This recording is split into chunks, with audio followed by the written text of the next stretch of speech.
Sell the farm, old man. That's what my grandson said to me. No good morning, no asking how I'd been. Just those 5 words flung across my own kitchen table like they were nothing. My hand stopped halfway to my coffee. I watched him lean back in his chair, shoes muddy from God knows where, tapping his phone screen like he'd already moved on from the conversation. The boy I once carried on my shoulders at the county fair now couldn't look me in the eye unless he was talking about money, my money. My name is Charles Redford. I'm 74 years old, and this is the story of how my own flesh and blood tried to strip me of the land I'd spent my entire life building, only to watch it slip right through his fingers. Sit back and let me tell you how I turned the tables. Before we get too far, don't forget to subscribe and let me know where you're listening from. I didn't answer him right away. The truth is, when you've lived long enough, silence speaks louder than shouting.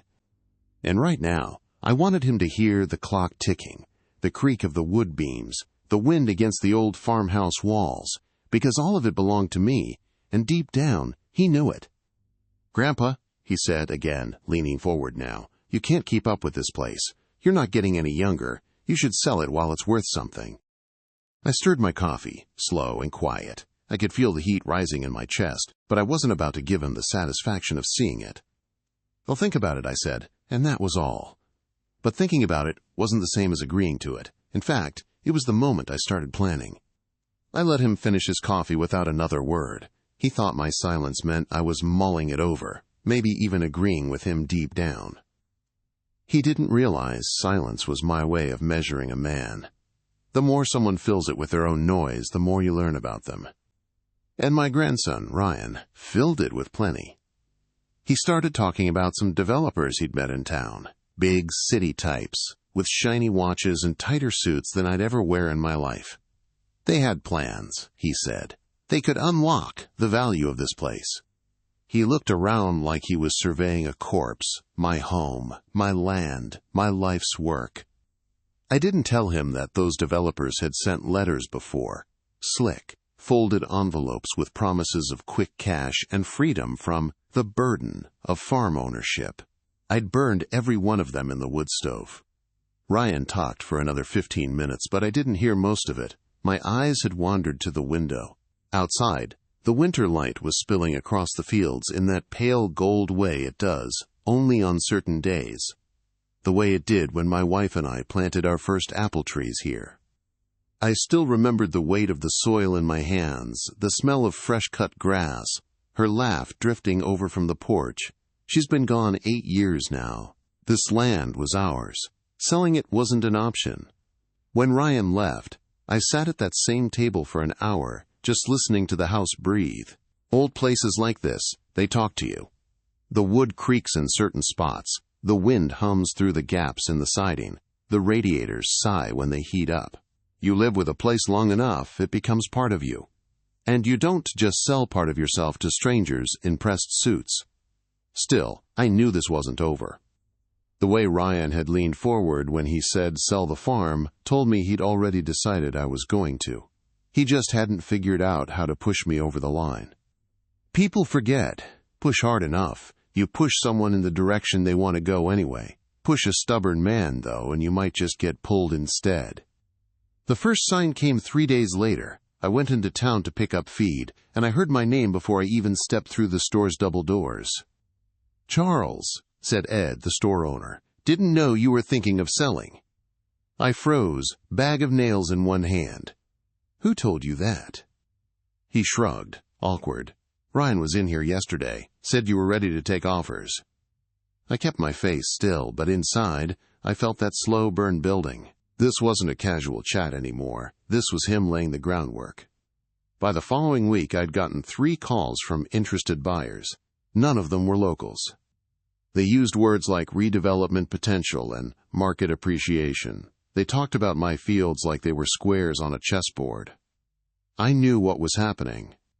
Ryan was running his mouth, probably thinking he was doing me a favor by lining up interest before I came to my senses. He didn't know I'd already started making calls of my own. I went to see Henry Lewis first. He'd been on the town council since before Ryan was born, and his family had farmed here even longer than mine.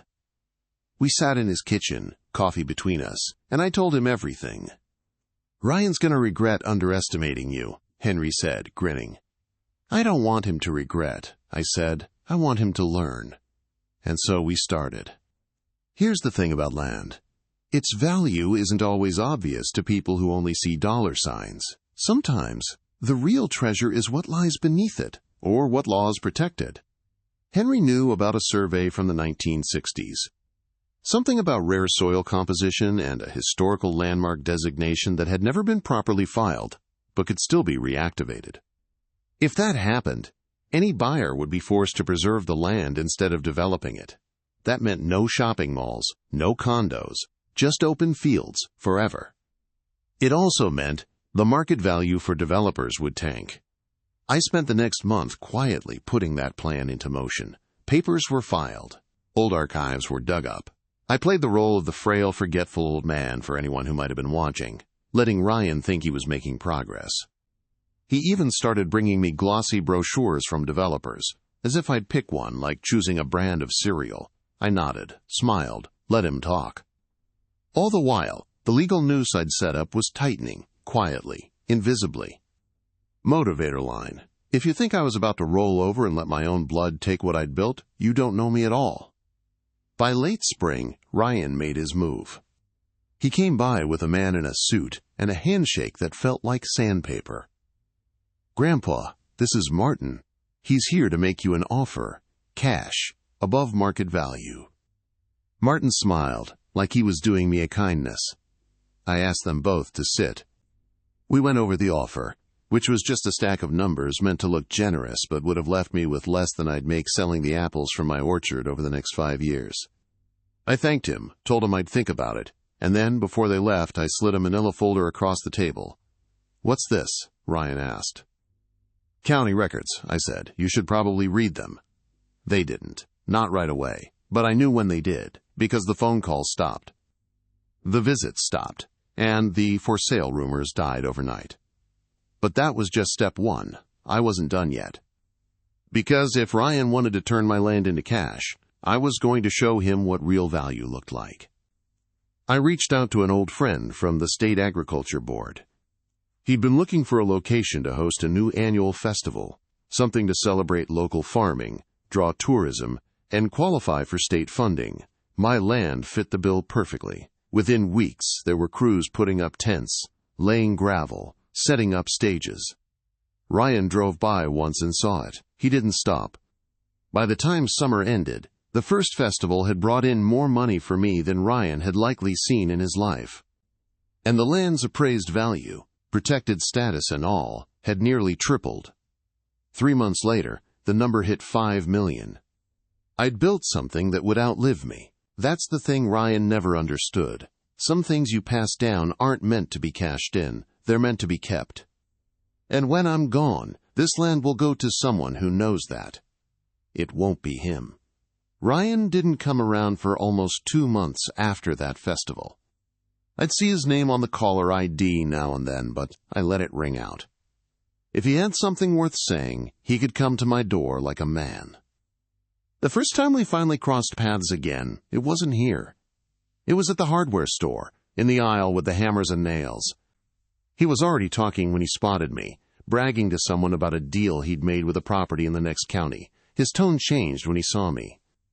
"Grandpa," he said, smiling a little too wide, "been meaning to call." "Yeah," I said, not smiling at all. "I noticed." We stood there in that aisle, 2 men with the same blood in their veins and nothing else in common. I could see in his eyes he was looking for a way back in, not because he'd changed, but because he wanted something. And he was about to tell me what. Turns out Ryan had been working on another project, a bigger one. But he needed capital. He danced around it for a while, pretending it was about collaborating and building something together. Then he came out with it. "If you'd just put the land up as collateral, I could get a loan for the expansion. We could both benefit." Collateral. That word tasted like rust in my mouth. He wanted to dangle the farm in front of some bank like bait on a hook, risk it all for something that wasn't even built yet. I didn't raise my voice. I didn't need to. "Ryan," I said, "You ever notice how the loudest clock in the room is usually the one that's about to break?" He frowned, like I'd just spoken a language he didn't understand.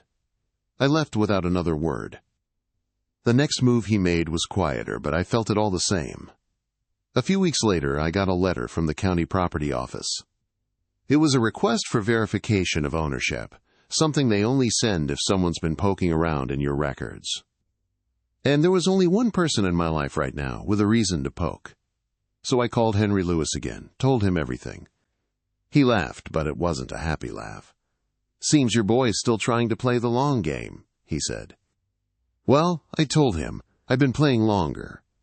I didn't wait for Ryan to make the next move. I made it for him. I called a meeting with the State Festival Board, the Historical Society, and the local paper. I gave them an announcement they couldn't resist printing. The farm was no longer just a private property. It was being placed in a community trust, with legal protections that made it untouchable for development or collateral. It would host the festival permanently. The revenue would go toward scholarships for local kids studying agriculture. The trust's charter stated in black and white that no one, not even my heirs, could sell it.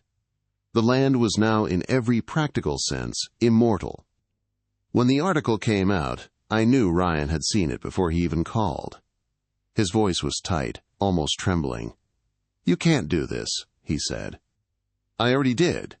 "You're cutting me out."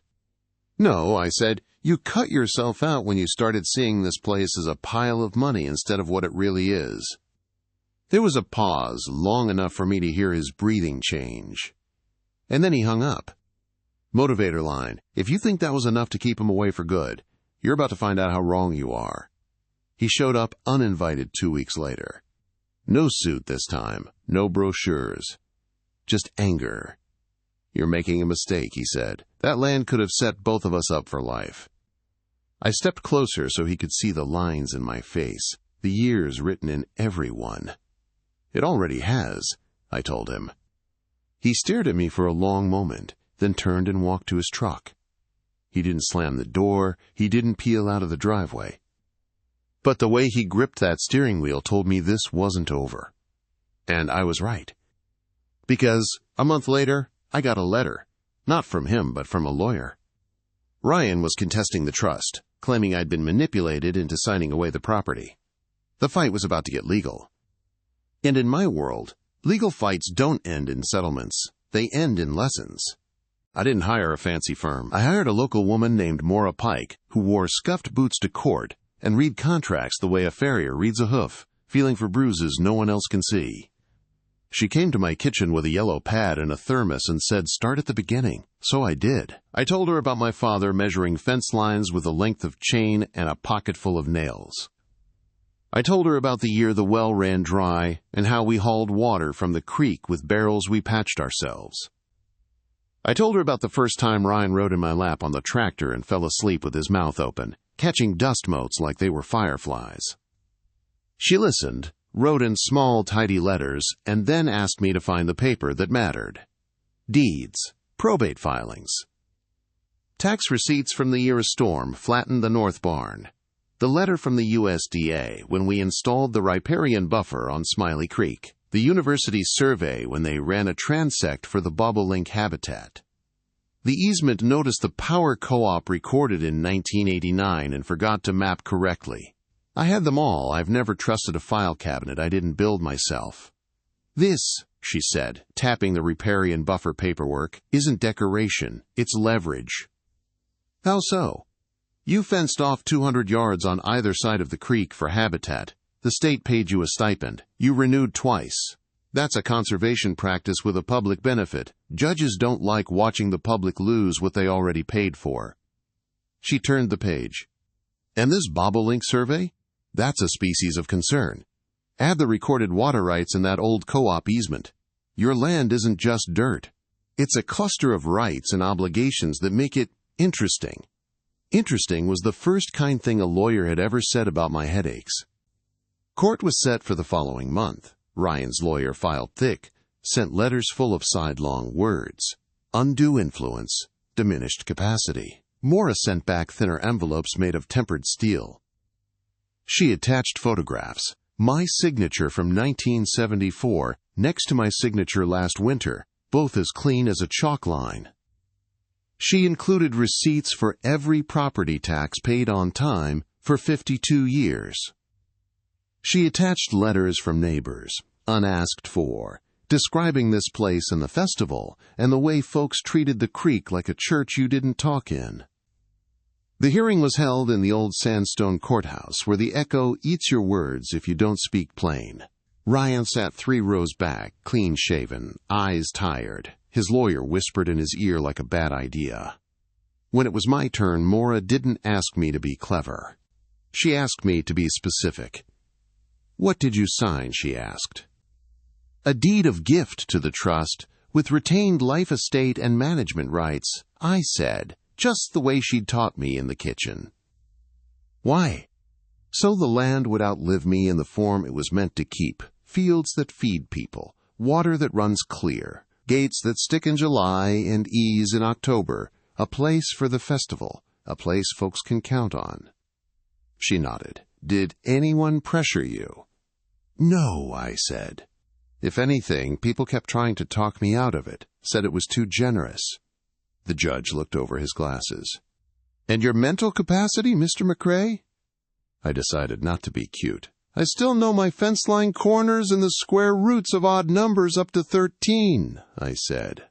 "I remember my wife's phone number by heart, though they disconnected it 12 years ago. Yesterday's rain was 3/10 at the gauge by the mailbox and 5/10 at the far pasture. Storm slid north around the ridge. As for who's president and the day of the week, I'm not sure either matters when you're deciding whether to honor a man's choices about his own land." That got a chuckle that the judge pretended not to hear. Maura entered the bobolink letter and the riparian buffer contract into the record. She slid the co-op easement map over so the judge could see the crooked line where the power company had cut across our North 40 in 89 and never filed the amendment that would have cleaned it up. Then she called Henry Lewis. He swore in, straightened his bolo tie, and talked like a man who'd learned to choose adjectives that survive cross-examination. "This tract," he said, "is not merely a farm. It is a contiguous block along a cold water tributary that still holds native brook trout. It is a migration corridor between 2 state parcels.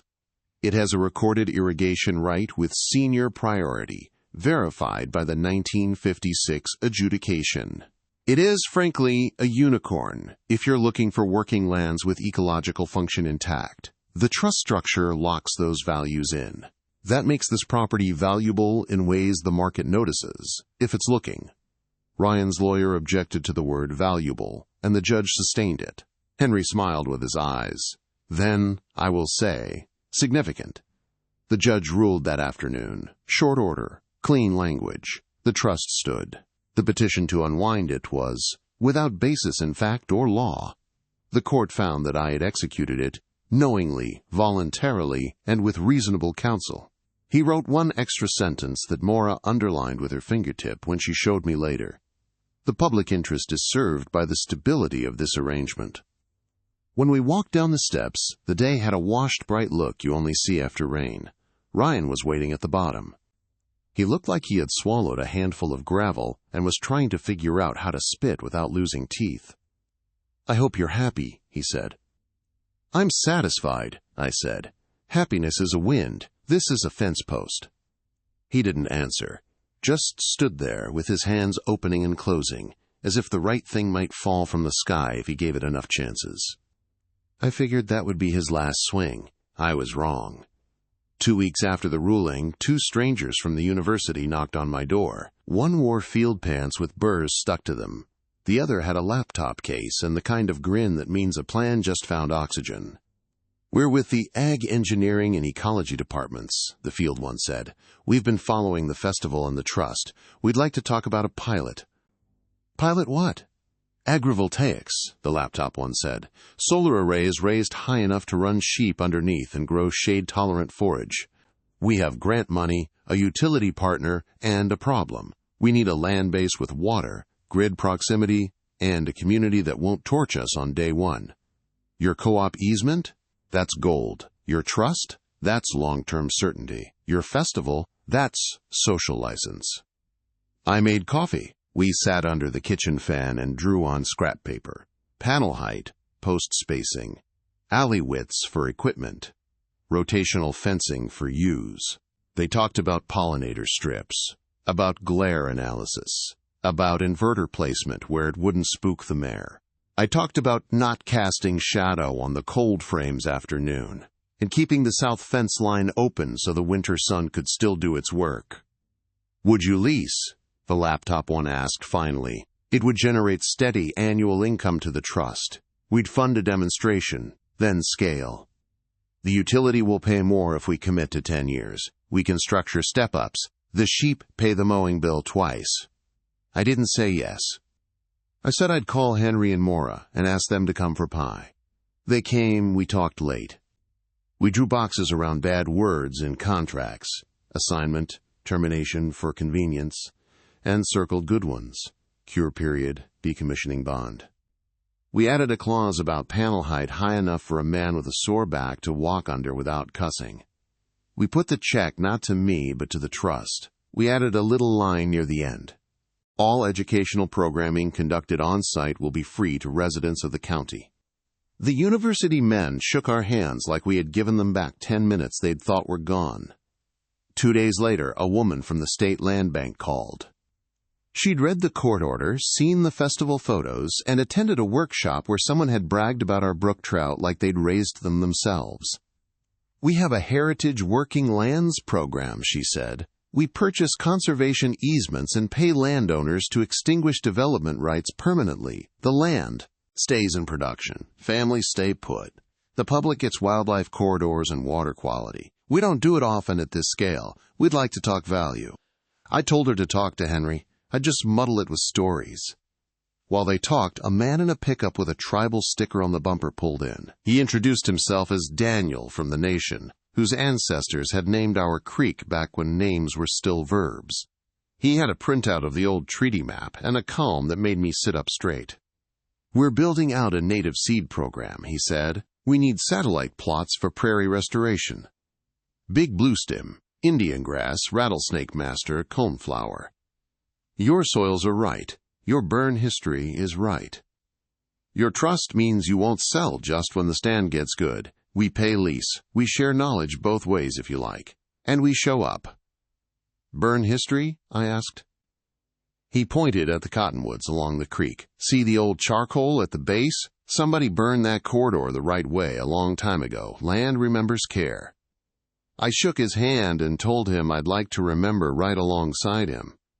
The phone kept ringing. A film scout wanted to pay a location fee for 3 days of dawnlight through our east hayfield. A chef from the city asked to host a harvest supper under the silver maples, with ticket sales to the scholarship fund. The utility sent a man with a device that looked like a lunchbox to test our grid tie. The co-op manager who'd come to my father's funeral hugged me in the IGA produce aisle and said, "We'll treat you fair." I made one call of my own. It was to a company that measures carbon in soil the way a teacher measures handwriting in September and again in May. They came with probes, pulled cores, went quiet in that way people do when they're seeing something they don't see often. "You've been planting cover crops since before anyone called them that," one asked. "Since before anyone called me old," I said. The report came back with numbers I had to read twice. The contract that followed was cautious and hedged in 1,000 ways, because that's how carbon markets breathe. But the check cleared, and it had the trust's name on it. I took the first payment and bought a high tunnel for the school garden and a dozen pairs of work gloves that fit small hands. My kitchen table turned into a little government. Maura red-penciled everything. Henry built a valuation model, not the kind they use for glossy brochures, but the kind that has to hold weight when strangers lean on it. He layered the conservation easement offer, the agrivoltaic lease, the seed plots, the carbon contract, the festival revenue, the location fees, the water rights, the timber stand. A forester friend walked with me and measured like a slow song. He slid the stack to me with a cover letter, Opinion of aggregate encumbered value if exposed to market for limited interests and income streams. I don't know what most of that means, I said. It means, he said, that if somebody wanted to step into your shoes, trust and all, obligations and all, they'd be paying in the neighborhood of $5 million for the privilege. I ran my hand over the paper like it was a horse's neck. For a place my father once said was worth whatever you can carry out in your pockets if the barn burns. He wasn't wrong, Henry said. He just didn't know about carbon and solar and bobolinks. Value has more rooms now. Word leaked the way water finds the lowest point. Not a press release. Not a boast. Just neighbors who talk at the feed store and folks who read the legal notices and a line in a university grant report with our parcel ID in it. After that, people started saying the number out loud. 5 million. Like a dare. Like a rumor that might sprout if you planted it in good earth. Ryan heard it, of course. He called after 2 months of silence. His voice was smaller, less shine, more lint. I was wrong, he said without clearing his throat. About what? About everything. About what it is. About what it could be. I thought wealth was a rooftop bar and a watch. Turns out it's the kind of phone that you can leave in a drawer for a whole afternoon because people will come to your door if it's important. You read that on a poster somewhere? I asked, and he actually laughed like a boy who's been found, not like a man who's been cornered. I want to see it, he said. Not the number, the work.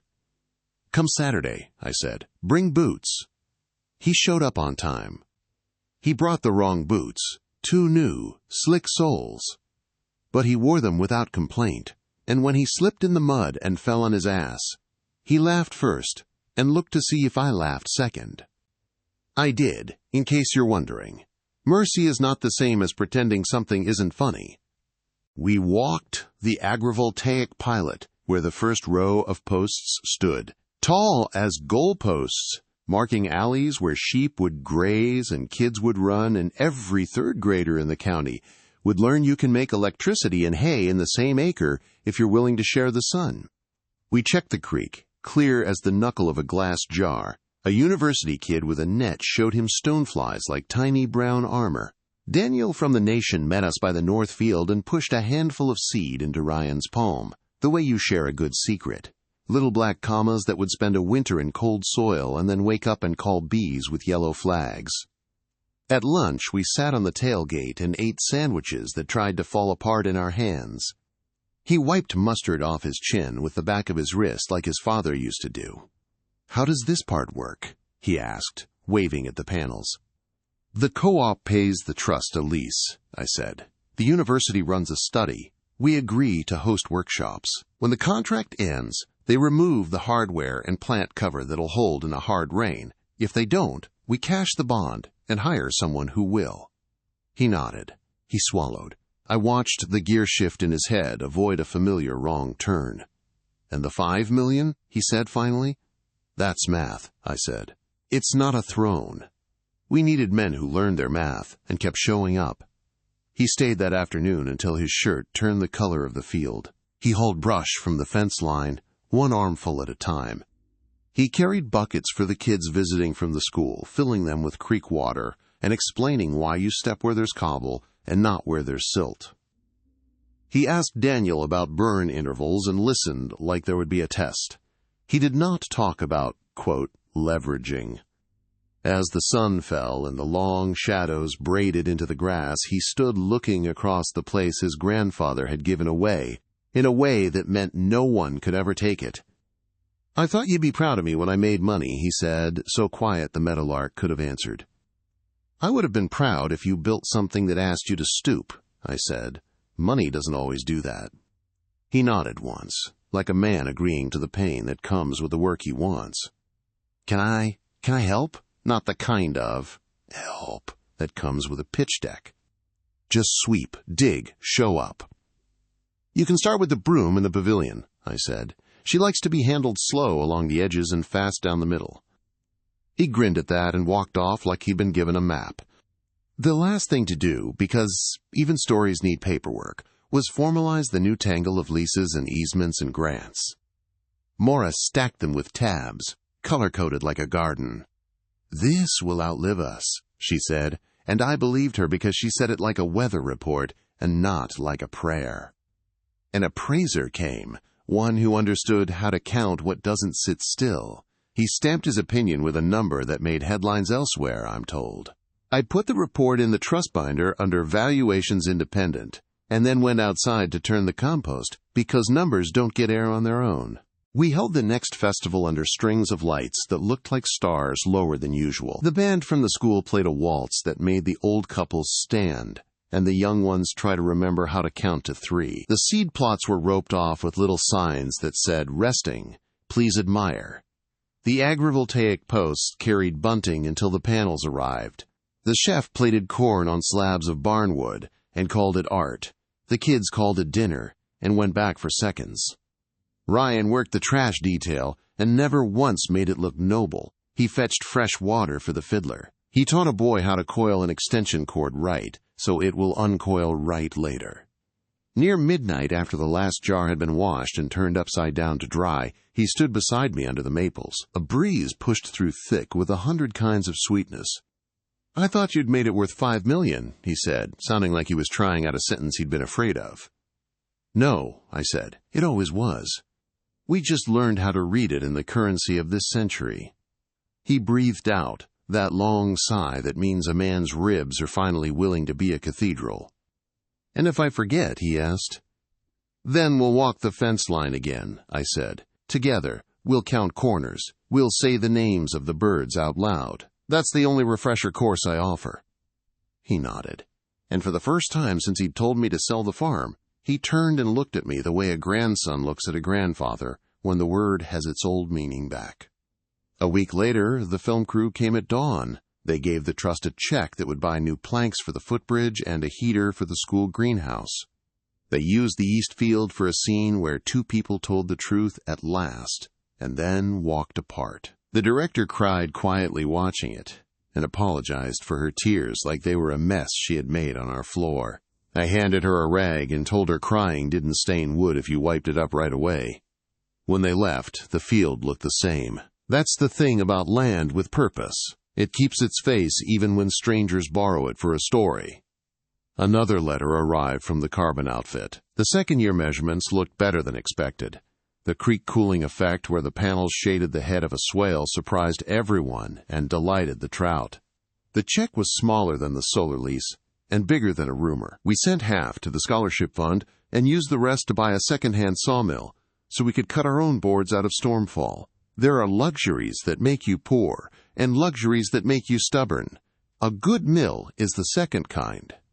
On a Monday, without drama, a boy with a buzz cut and a shy grin showed up with a broom slung over his shoulder like a rifle. "Is this the place where you can work for a sandwich?" he asked.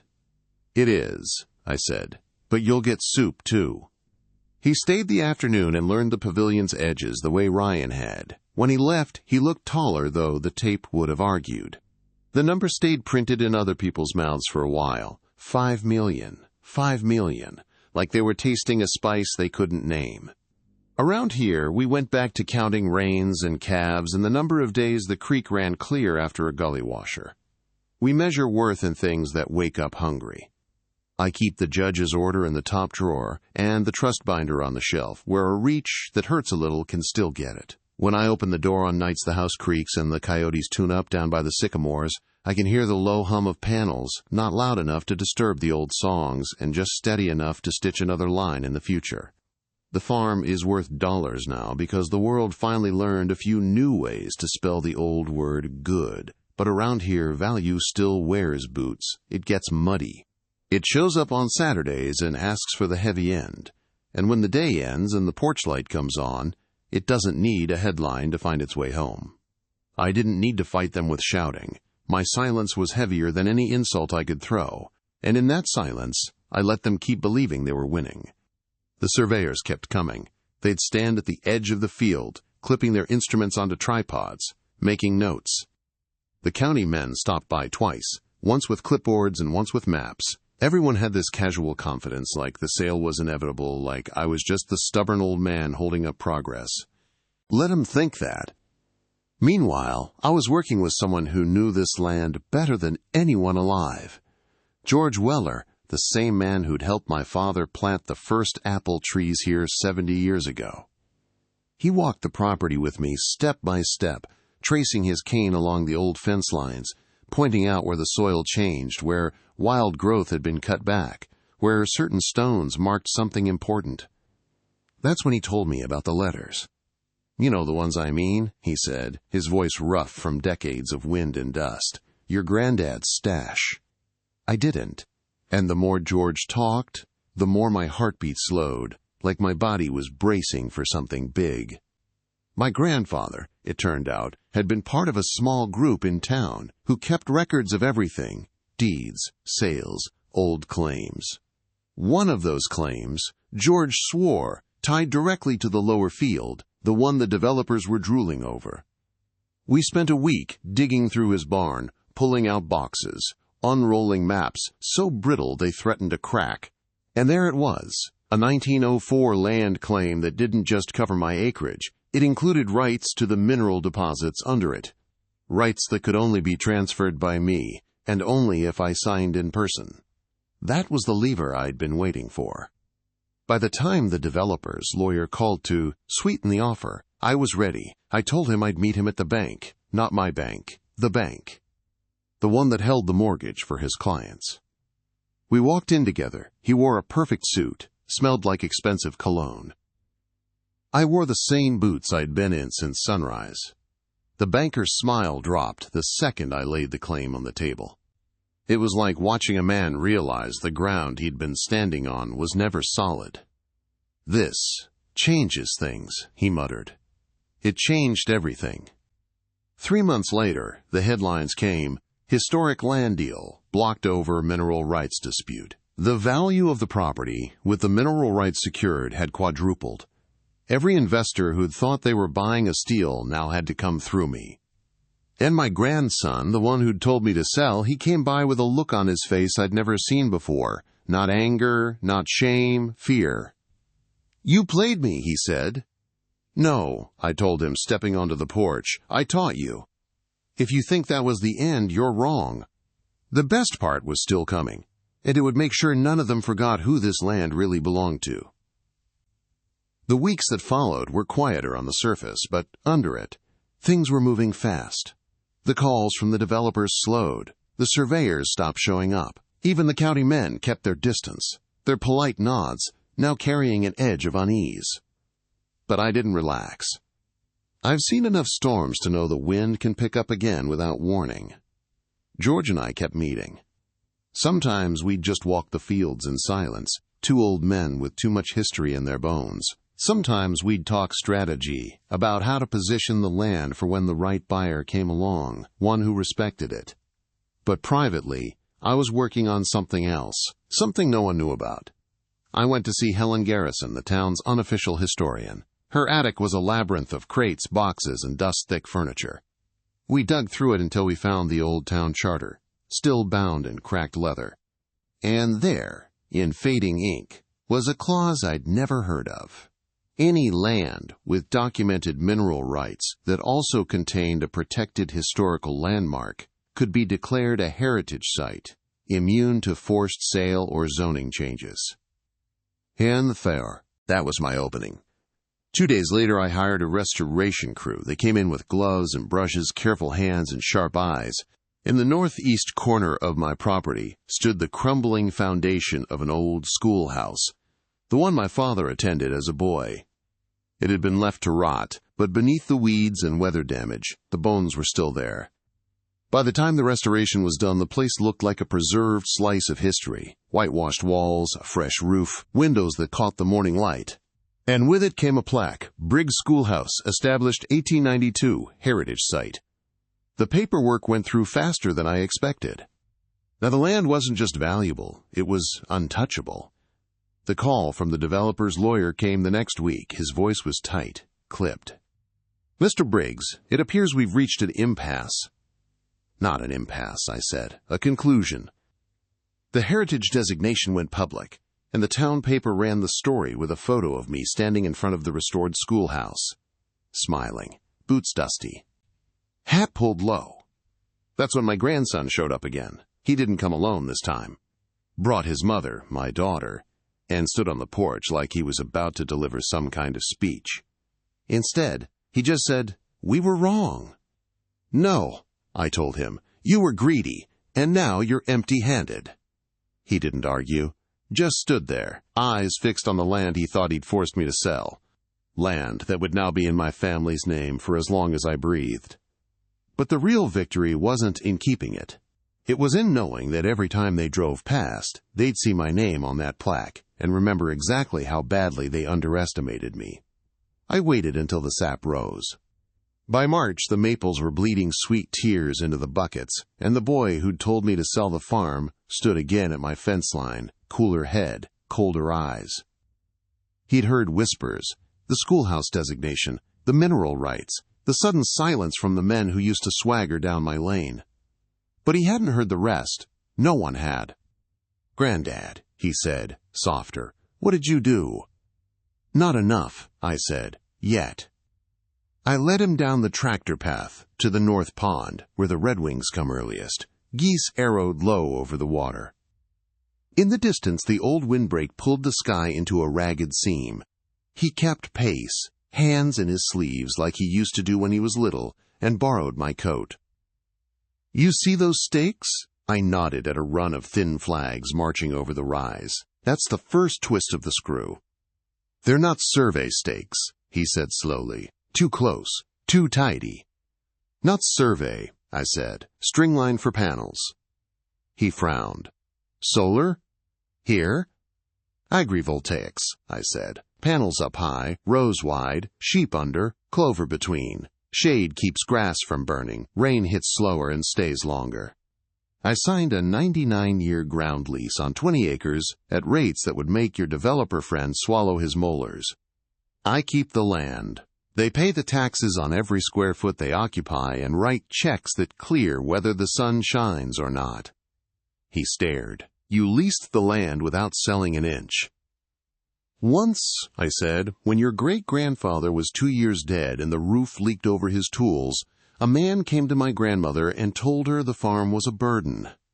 She told him burdens build backs. This is just a different kind of beam." We crested the rise. Beyond it, a rectangle of bare soil sat like a wound. He flinched. "You plowed the prairie?" "Deep ripped a strip for lines," I said, "and planted something the county wants badly." "Corn?" I laughed. "Monarchs." He blinked. "Pollinator habitat," I said. "Milkweed, coneflower, bee balm. The state needs acreage to offset all the highway work they've done.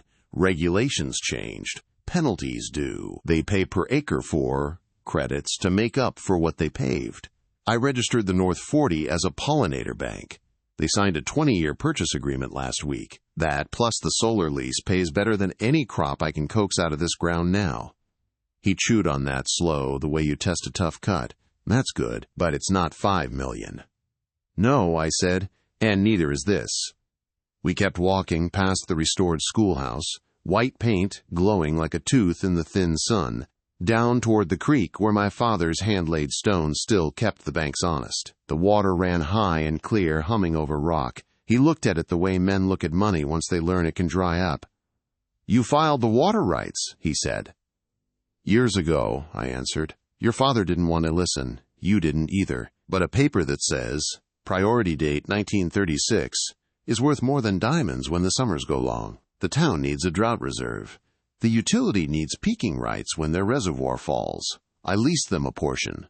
Leased, not sold. Upfront fee, annual payments, rising with the heat." He let out a breath he didn't know he'd been holding. "Okay, still not 5. I stopped at the fence line, where the old black locust throws shade hard and cool. A kestrel sang 3 notes and dropped like a stone into the pasture. I waited for him to look at me. "You told me to sell the farm, boy," I said. 3 months ago. I told you no, and you thought it was an old man's stubbornness." "It wasn't. It was a clock." "A clock?" "Ticking toward an announcement I didn't start, but I could hear. The state had a corridor study under wraps for 2 years.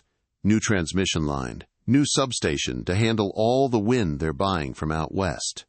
The preferred route was going to hop right over my back fence. I didn't fight it. I taught it where to land. He stared north, as if he could see through a mile of air and 100 years of habit. You wanted a substation? I wanted easements, I said.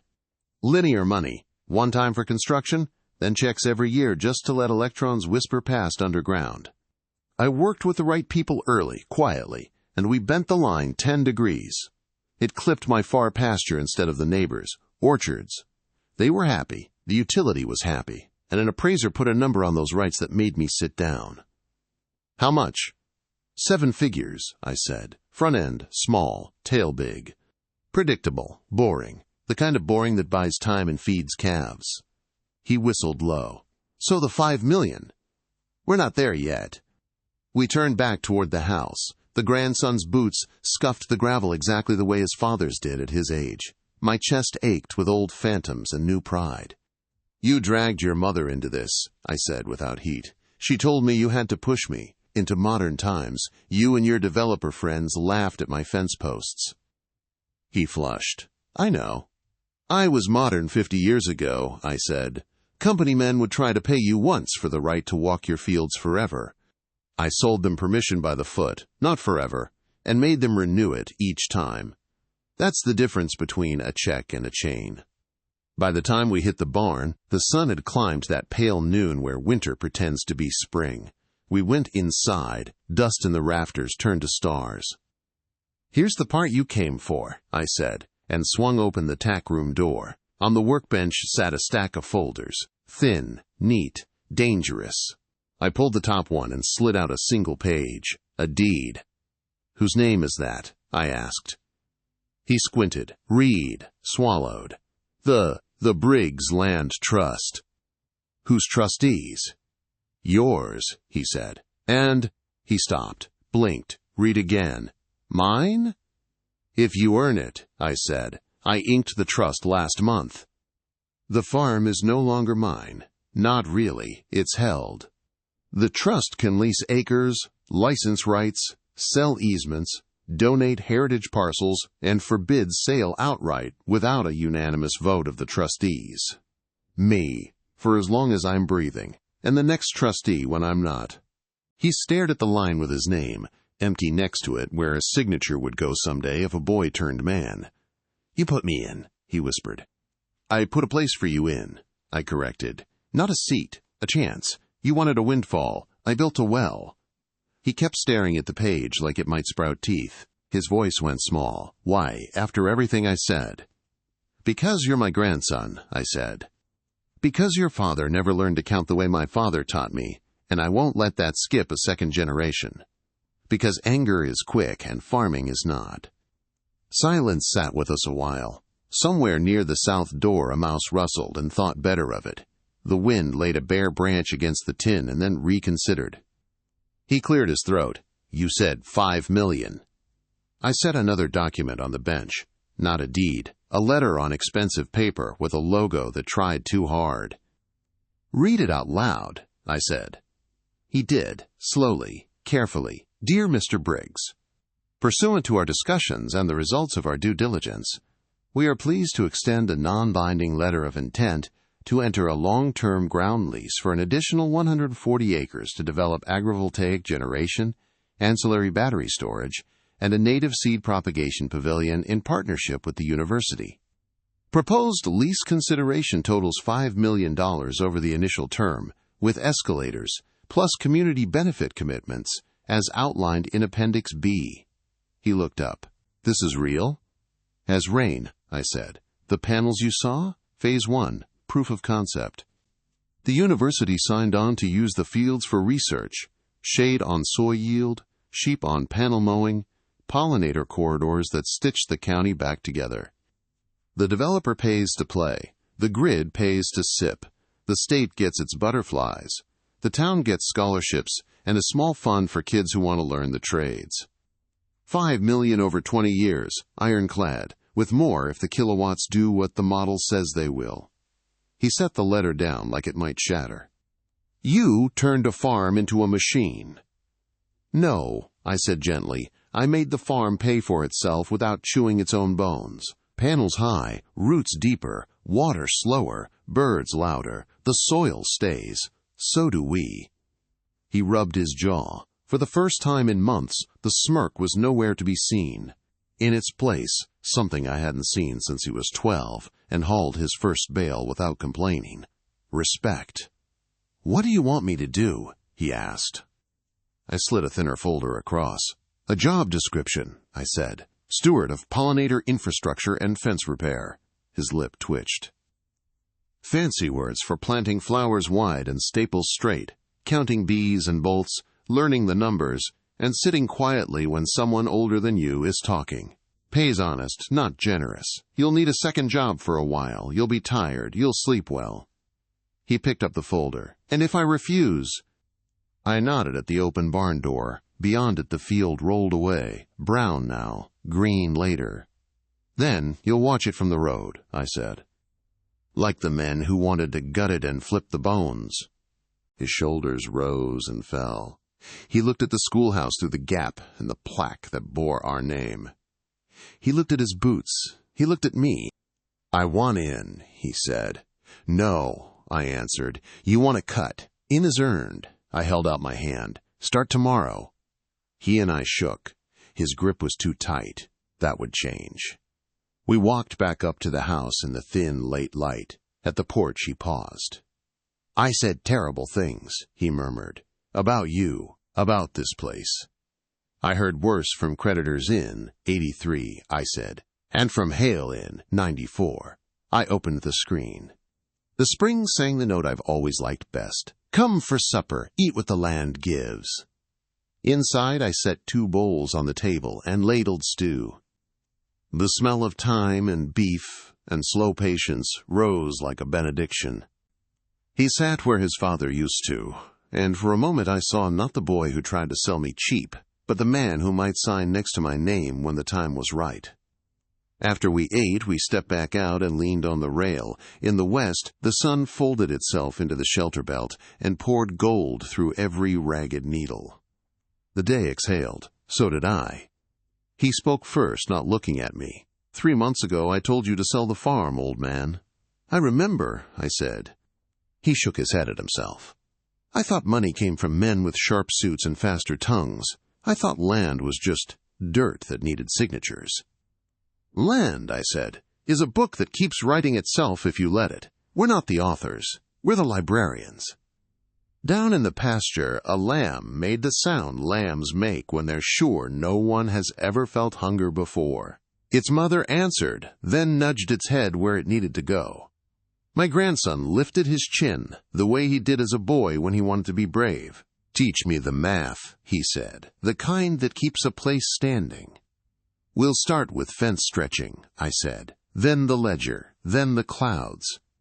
He laughed, surprised at himself. "The clouds? You want to understand a farm," I said. "Learn how to read a sky."